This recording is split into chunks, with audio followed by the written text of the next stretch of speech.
नहीं चलेगी, नहीं चलेगी, नहीं चलेगी। नरेंद्र मोदी शर्म करो।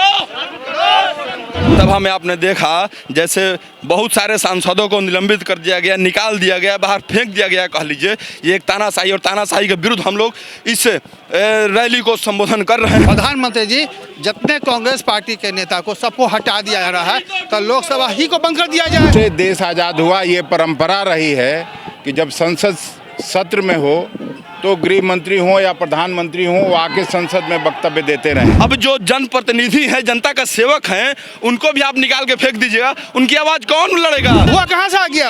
उनको नहीं हटाया जा रहा, उनको सस्पेंड नहीं किया जा रहा है। सस्पेंड किसको जा रहा? जो बोलता है उसको सस्पेंड कर दिया जाता है। केवल और केवल हम लोगों का डिमांड ये था कि गृह मंत्री आके संसद में अपना वक्तव्य दें, और हमारी आवाज जो बनकर वहाँ मुखर होते हैं उन्हीं को बाहर निकाल कर फेंक दिया जाता है। तो बताइए कि जनता किससे अपनी आवाज लगाएगी?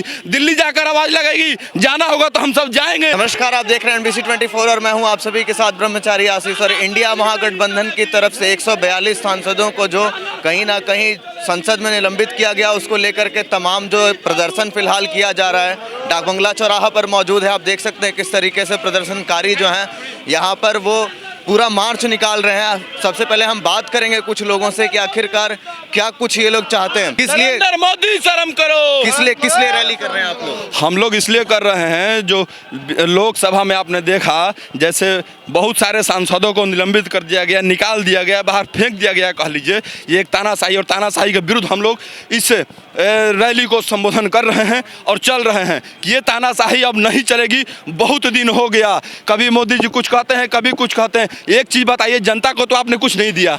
अब जो जनप्रतिनिधि हैं, जनता का सेवक हैं, उनको भी आप निकाल के फेंक दीजिएगा, उनकी आवाज़ कौन लड़ेगा? 15 से 20 मिनट में बिल को पास कर दिया जा रहा है, क्या कहेंगे इस पे? नहीं, 15 से 20 मिनट बिल को पास कर दिया रहा है। ये अच्छा, एक चीज़ बताइए, बिल को वहाँ पास नहीं किया जाएगा और नहीं होता तो संसद है किस लिए? संसद जनता का जो है आवाज़ बन के वहाँ आवाज़ उठता है, वही संसद उसको कहते हैं हम लोग। और हमारी आवाज़ जो बनकर वहाँ मुखर होते हैं उन्हीं को बाहर निकाल कर फेंक दिया जाता है। तो बताइए कि जनता किससे अपनी आवाज़ लगाएगी? दिल्ली जाकर आवाज़ लगाएगी? जाना होगा तो हम सब जाएंगे, लेकिन ये तानाशाही बंद होगी। नरेंद्र मोदी मुर्दाबाद। तो देख रहे थे आप किस तरीके से, क्या कुछ कहेंगे जिस तरीके से यहाँ लोकसभा का खिलवाड़ हो रहा है। लोकसभा, राज्यसभा जनता के लिए है।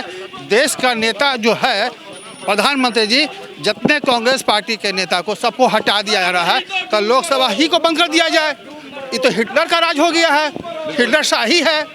अनाप शनाप बिल पास हो रहा है जबकि हमने हस्ताक्षर तक नहीं किया। ये क्या हो रहा है? हमारा भी कांग्रेस पार्टी सरकार आई थी, इतना जुल्म नहीं किया था। मेरी कांग्रेस पार्टी जुल्म कभी नहीं करती है। अच्छा, उन लोगों का विपक्ष का आरोप है कि आप लोग भी संसद में कहीं ना कहीं हंगामा कर रहे हैं, इसीलिए निलंबित किया। करेगा नहीं। ये बताइए, धुआं कहाँ से आ गया लोकसभा में? धुआं कहाँ से आ गया? उनको नहीं हटाया जा रहा, उनको सस्पेंड नहीं किया जा रहा है। सस्पेंड किसको जा रहा? जो बोलता है उसको सस्पेंड कर दिया जाता है। ये तो बहुत गलत काम हो रहा है। ये जान रहा है मोदी जी कि हम जा रहे हैं 2024 में। अच्छा, जगदीप धनखड़ जी के साथ जो व्यवहार हुआ उसको लेकर के क्या कुछ? नहीं, वो तो सहना पड़ेगा उनको। जैसे हम लोग सह रहे हैं, 144 आदमी MP राज्यसभा से लोकसभा से हटाए गए, ये अच्छी बात है। आपको इतना बड़ा बनाया गया उपराष्ट्रपति, किस लिए? ये काम करने के लिए? बहुत गलत काम हो रहा है। चलिए, तो साफ कहना था कि सहना पड़ेगा कहीं ना कहीं। गृह मंत्री का वक्तव्य होना चाहिए।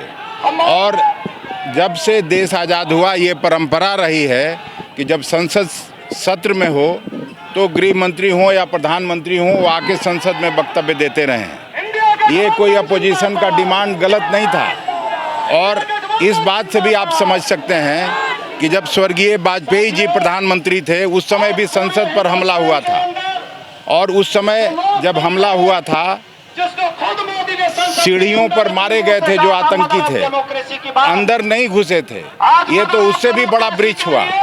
और केवल और केवल हम लोगों का डिमांड ये था कि गृह मंत्री आके संसद में अपना वक्तव्य दें। 2 सप्ताह तक संसद अच्छे से चला, शांतिपूर्वक तरीके से चला। पूरा विपक्ष पार्टिसिपेट किया उनके बिलों पर, सब चीज में। लेकिन इस बार अपना अहंकारी रवैया अपनाते हुए गृह मंत्री बाहर तो वक्तव्य देते रहे, लेकिन संसद में वक्तव्य देना उन्होंने उचित नहीं समझा। और देश के इतिहास में पहली बार 143 विपक्षी सांसदों को निलंबित किया गया।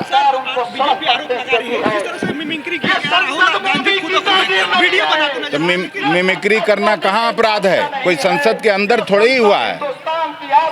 आपको अगर मालूम होगा, नेहरू जी प्रधानमंत्री थे और उस समय लक्ष्मण साहब एक से एक ये बनाते थे और उन्होंने खुद अपने भाषण में एक बार कहा, नेहरू जी ने, कि डोंट स्पेयर मी। लक्ष्मण के बारे में उन्होंने खुद वक्तव्य दिया था। तो मिमिक्री वही संसद के अंदर होता तो बात समझी जा सकती थी।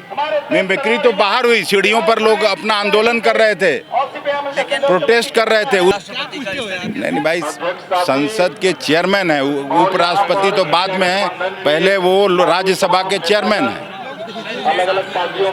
तो ऐसा तो नहीं है कि पहले नहीं बात होती रही है।